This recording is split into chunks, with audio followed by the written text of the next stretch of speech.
Alright, what's going on, guys? Trev back again, here to bring you another video. This one's going to be doing our first Q&A for this week, coming up after the mid-season premiere for The Walking Dead Season 7. That's Episode 9, Rockin' the Road. This one leading into Episode 10, New Best Friends. First one we're going to give our thoughts on this one is, why is Rick smiling? And damn it, it is not Morales! It's not! Okay? Just let it go! It's not!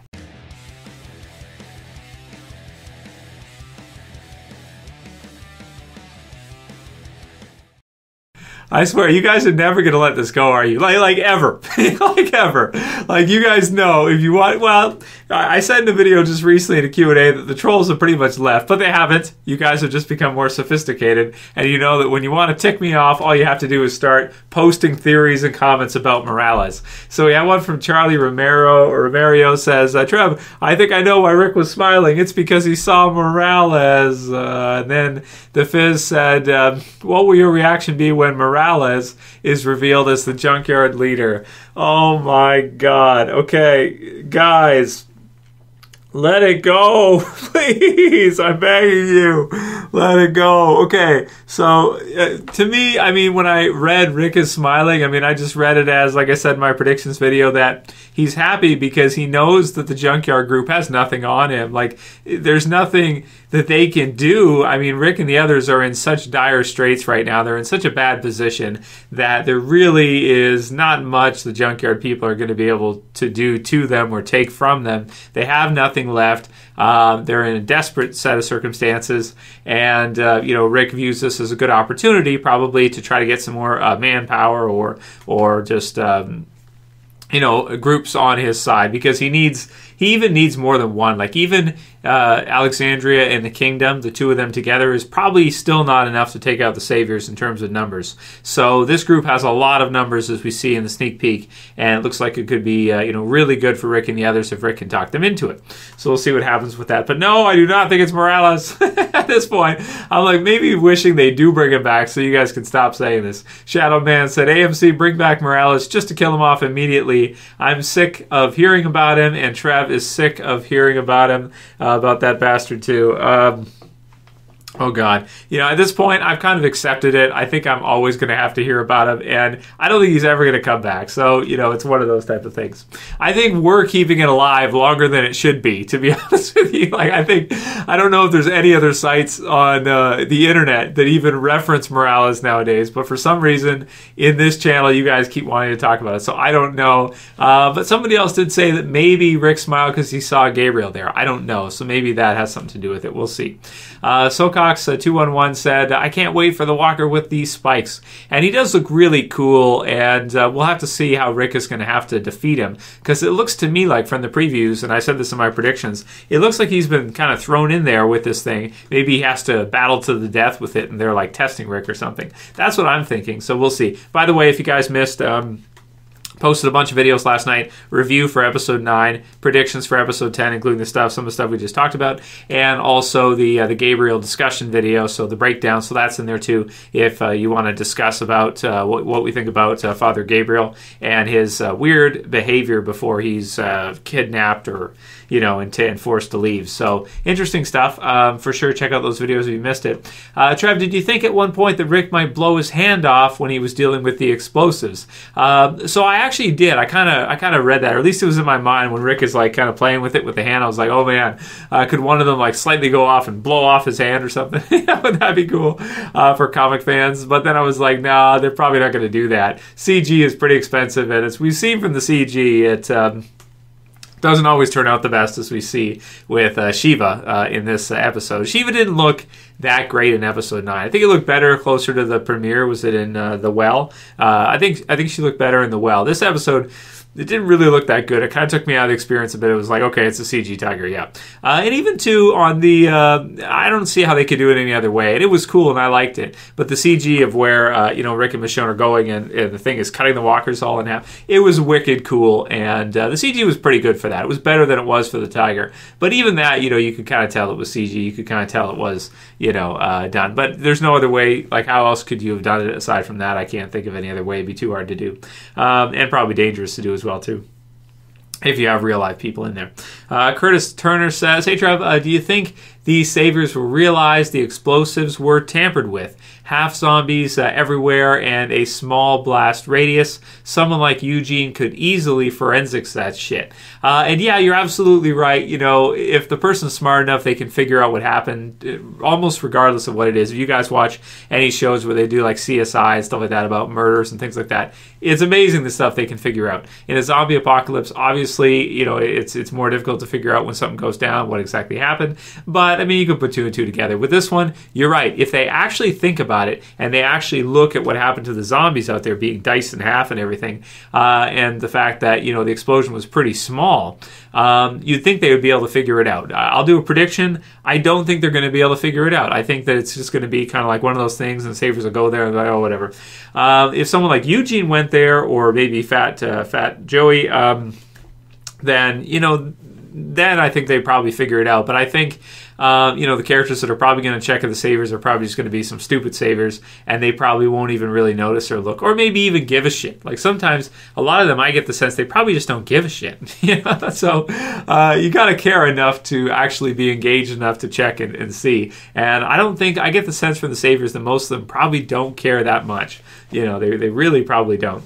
Pariah Sojourner says Daryl and Richard equals new best friends. So maybe, and I like this prediction, so he's saying that based on the title, New Best Friends, maybe Daryl and Richard are the best friends and not, you know, the new junkyard community with Rick and the others. So that could be something. You know, they're both, Richard's kind of, as we saw in this episode too, from Jesus kind of saying to him, talking about him never smiling and everything. You know, you could see Daryl and Richard hitting it off because they are similar in that way. They're both kind of mopey, miserable a lot of the time. That, you know, they kind of go out. I can see them going out together, and Daryl being all serious and that kind of stuff. Richard being the same. So birds of a feather. You could definitely see the two of them, you know, hitting it off. And I'm really intrigued to see what they're going to do with this Richard character, because he's quickly become a forefront character for The Walking Dead this season, and I'm interested to see if he's going to survive or not long term. And what they do with him, because he's not really, like, I can't really think of a character that's an equivalent of him in the comic series. I can't remember if there's someone in the comics named Richard from the Kingdom. There could be, because there's just so many characters, it's hard to keep track. But not one that stands out like this to me at this current time. Because let's see, there's William, I think. I'm trying to think back to the comics off the top of my head. But is that Richard? Not really, at least so far as we know. So we'll see. Asco510 says, why is Rosita always so angry or so mad in this episode? And lately as well, too. I mean, for me, it makes perfect sense, and I love the line she says to, she kind of tells off Sasha, like, just because they both had sex with the same dead guy doesn't mean they're friends. It's super badass. It's super badass stuff for Rosita. In episode 8 and episode 9 have really changed the way I see Rosita. They really took this character, Rosita, who really, in a lot of ways, was just really eye candy for viewers, as she was in the comics. That was the whole deal, you know, with what it was. And I feel like this season they've really upped the character. They've really added a lot to her, and she's just such a badass. Even Negan referring to her as such a badass, really funny in the cut on the cheek. Is really great stuff, I feel like. And this episode as well, too, that line and some of the other stuff she had with the explosives and stuff stepping up. I really felt like, you know, this season anyway, one of the really good things they've done, I think, is really add to Rosita and make her pretty badass and make her miserable. I mean, I like to see her miserable because in terms of, you know, naturally, you would think she would be miserable because, you know, her boyfriend, who she cares about probably more than anyone else in the world that she's with for a while, she doesn't always see eye to eye with. Sometimes she argues with Abraham, but he leaves her for basically no reason, just because he feels like it. Not like she did anything wrong or anything, right? So he just leaves her. Sleeps with Sasha, does that whole thing, and then is killed off. And then she kind of uses Spencer, who she feels kind of bad about using, but she's got possibly another love interest here. And then he gets killed, and it's like, you know, what does she have left going on? You know, she's got the group there, but she's, you know, she's just really pissed off and angry at the world. So you can see naturally that she would be like that. You know, not everybody's going to be like Tara, happy, you know, go lucky all the time. And personally, after seeing something like that, that's probably how I would react as well, too. I'd probably be angry and not be a nice person to be around at all. Hooli, the movie, says, Greg Nicotero said, this is one of the best episodes ever because his kids were in it shooting the arrows when Rick was talking to Ezekiel. So that's really cool. I did not know that. I haven't seen Talking Dead yet. I'm just doing the video straight through for you guys. Going to watch Talking Dead later. But that's pretty cool that he did get to include his kids with it. And I'm happy for that because, I feel like Greg Nicotero is one of the people responsible. He's probably as responsible as anybody else for the success of The Walking Dead. Without him, the zombies don't have the same look. The artistic style's not the same. Some of the shots aren't the same. He's responsible for some of the best shots in the entire series. Zombie Shane, Zombie Merle, getting to see like close up the eyes and everything. He's done some amazing stuff for the show. So for him to get to put his kids in it too is actually a good thing. Probably just increases his buy-in for the show. And I hope he stays in there for a long time. I hope he's still doing the show by season 10, 11, 12, 13 if we get there. I hope he's still in it because if someone like him decides to go out and not do Walking Dead anymore, it won't feel the same without him. So I'm glad that he's still on the show at this time. You have directors like Ernest Dickerson who are not involved with the show anymore. So I'm glad Greg Nicotero has continued to be, for sure. Killer Colastar says, Trev Q&A, do you think it is possible that Rick could direct a herd of walkers to the Saviors compound to trap and fight the Saviors in all-out war? Yeah, I think that's a good call, Killer. He did kind of mention something like that. We're going to need it to, or something like that. I got to watch the clip again of where, but I almost took it as like, that would be a good way to deal with the numbers of the Saviors. That's a possibility that maybe they could use a zombie army and kind of steer it towards the sanctuary as part of their attack or something. That would be probably pretty useful. We saw Merle do that, and he was able to take out a lot of guys by himself using a Walker army. So it was pretty cool. First name _ last name says, I don't care how experienced Rick is dealing with the dead. They are stupid individually, but supposedly deadly in groups. Rick was completely surrounded. At any given time, at least 3 walkers could have taken a bite out of him and just chose not to. Terrible. So he didn't like that they were kind of in there fighting around, with the zombies around them. And I hear what you're saying, but the thing is that those zombies could have been out there for a while. They could be malnourished. They could be very weak, right? So zombies can probably get weaker over time if they don't have any kind of sustenance or anything. Their muscle tissue can decompose, so they may not be so strong. And it's kind of the whole idea that zombies, it's kind of slow zombies. The old school Romero zombies, the ones that are not the smart ones, but just regular, slow, dumb zombies. They're not that strong. So you could have Tyrese go into a group with a hammer and start whacking away, and maybe they don't get bit because they're able to push them away. A lot of times I think it's the ones that they don't see that are most deadly. And I mean, too, if you get kind of, if they push up and collapse on you, then yeah. But I thought it was pretty exciting, and I do think it might be possible to kind of, if you ever play rugby or something where you're going through and you're pushing off, or football or whatever, right? Kind of like something like that. You get down and you get in there and you push your way through and you make your way through.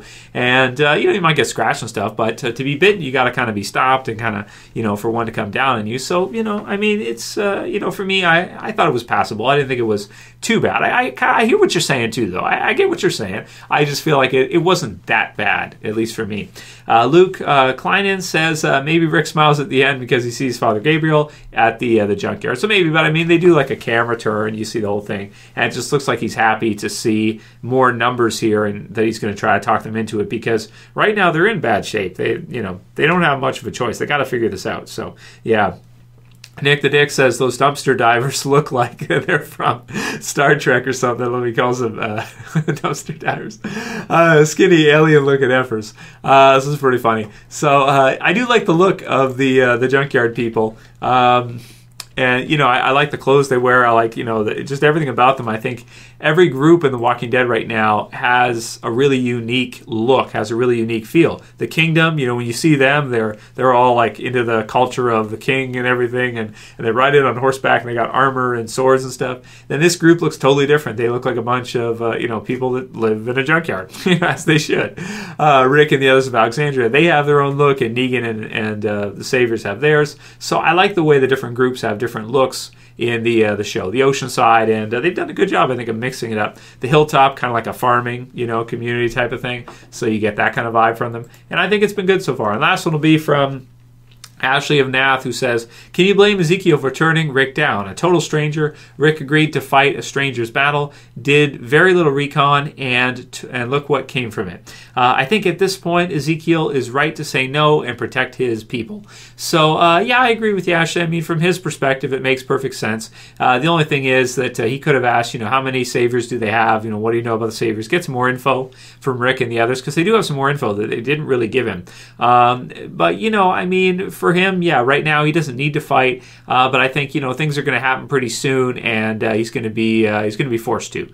So yeah, I'm looking forward to seeing how the kingdom flips and they decide to join Rick and the others. What's going to happen to Ezekiel? What's going to happen to the kingdom that makes Ezekiel decide that they need to go in, that they need to attack the saviors? I'm interested to see what event it's going to be. If you guys like this video today, please don't forget to thumb it up below. Check out the 3 I did last night: review, predictions, and Gabriel discussion video. And yeah, subscribe if you're new at the bottom left. Turn on notifications at the bottom left. That's it for this one. I'll see you guys again tomorrow for another Q&A. Send me your questions for this week, guys. We still got lots of days going until this Sunday, of course, for episode 10. That's it for this one. See you guys again soon. It's Trev saying peace. Later, guys. See you soon.